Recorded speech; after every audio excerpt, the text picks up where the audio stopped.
It's been a while. You actually, I think, the first candidate to come on our podcast when we got this started, Yeah, I was fortunate. and here we are now. I don't know, probably like 4 or 5 months Yes. later.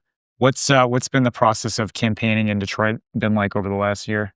Operating under the idea that the only vote you get is the one you ask for. And so that's what I've been doing over the last several months, making sure that we touch people so that they will understand that this is a partnership and this is a pilgrimage that we got to take together. I know that you know folks in the political arena. I Yes, guess we could yes, say, right? yes. But you're coming into this race as an outsider, a political outsider. You never run for office before, as far as I know. What have you learned about how politics works in Detroit? Through the experience of being a candidate. Well, it has just deepened my understanding of politics. I believe that politics is about people.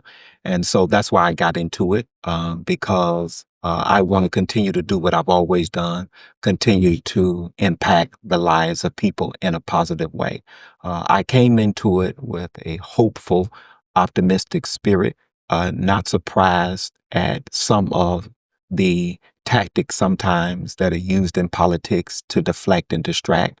But I remain focused on making sure that we're having discussions with people that deal with issues that matter with them the most.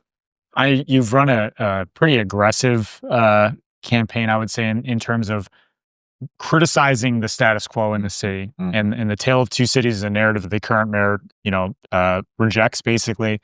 And in the last, month of this campaign, I think you've really sharpened your point on saying, the issues in the city have not gotten better fast enough. Yes. Through that, highlighting that, how is that, maybe affected with some of your relationships with folks who are in powerful positions? Yeah, Malachi, we are not suggesting that good things have not happened in the city of Detroit. What we're saying is that when you ask the citizens in this city, uh, they're not good enough. Although we've come a long ways, we've made tremendous progress, but that progress has to be more inclusive so that people in the inner city can feel the renaissance and the revitalization that we say is taking place.